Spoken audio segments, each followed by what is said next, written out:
6-да 5-ші есеп 8x-тің 3-тен 1 дәрежесі қосу 8y-тің мына жерде v(x)-тің 3-тен 1 дәрежесі қосу v(y)-тің 3-тен 1 дәрежесі тең. Мынау 3-тен 1 дәреже бізде жақшаның ішіндегі тұрған шамалардың барлықтарына бірдей. Сонда v-ның 3-тен 1 дәрежесі көбейту x-тің 3-тен 1 дәрежесі қосу мында y 3-тен 1 дәрежесін ашамыз. v-ның 3-тен 1 дәрежесі көбейту y-тің 3-тен 1 дәрежесі болады тең.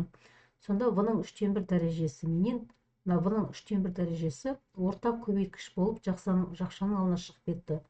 x-тің 3-тен 1 дәрежесі қосу y-тің 3-тен 1 дәрежесі қалды. Мына біз есептің мақсатында мынау берілген өрнекті көбейткіштер түрінде жазыңдар дейді. Бірінші көбейткішіміз бірінші 3-тен 1 болып тұр, екіншіміз мынау тұр.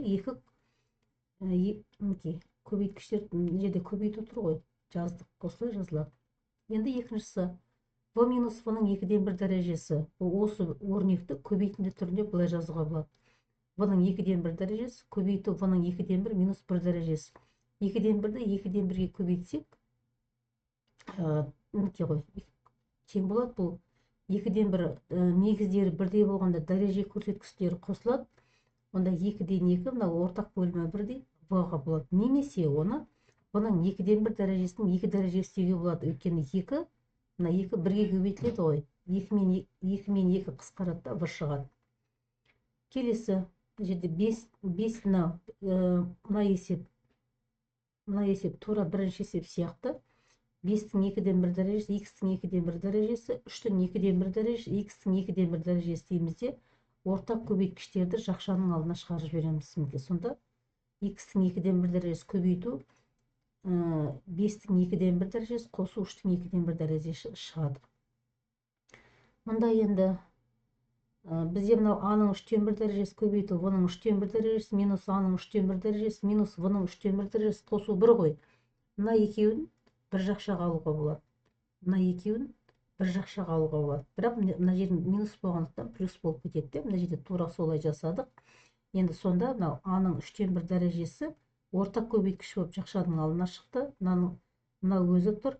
Сонда енді осы жердің өзінен v-ның 3-тен 1 минус 1 дәрежесі, v-ның 3-тен 1 минус 1 дәрежесі жақшаның алына шығып кетеді. Екі көбейтінді түрінде жаз деп тұрған осы.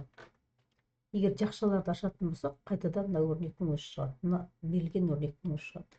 Келесі енді 6-та 7-ның бірінші есебі x минус y, x-тің 2-ден 1 дәрежесі минус y-тің 2-ден 1 дәрежесі. x-тің 2-ден 1 дәрежесінің 2 дәрежесі деп жазуымызға болады. 2-ні 1-ге көбейтсек, 2 мен 2 қысқарып кетеді. Мына жерде көрсеткен сияқты.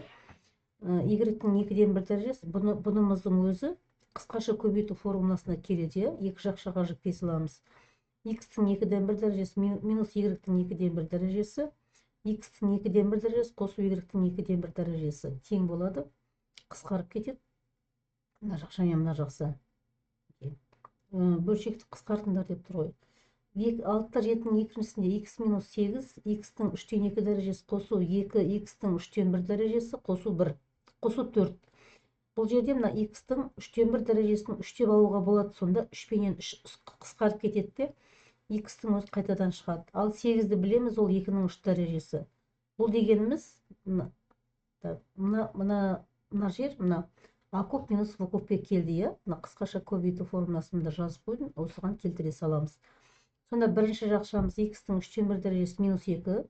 Екінші жақшамыз 3-тен 1-дің квадратын a квадратқа келтіреміз. Қосу 2 көбейту x-тің 3-тен 1 дәрежесі қосу 2-ның квадратына 2-ның квадраты. Енді бөлімін өзін жазамыз. Сонда мынау 2 1-ге көбейтіледі ғой, 3-тен 2 шығады. 2-ның квадраты 4 шығады. Сонда екінші жақша мен бөлімі қысқарып кетеді, мынау шығады.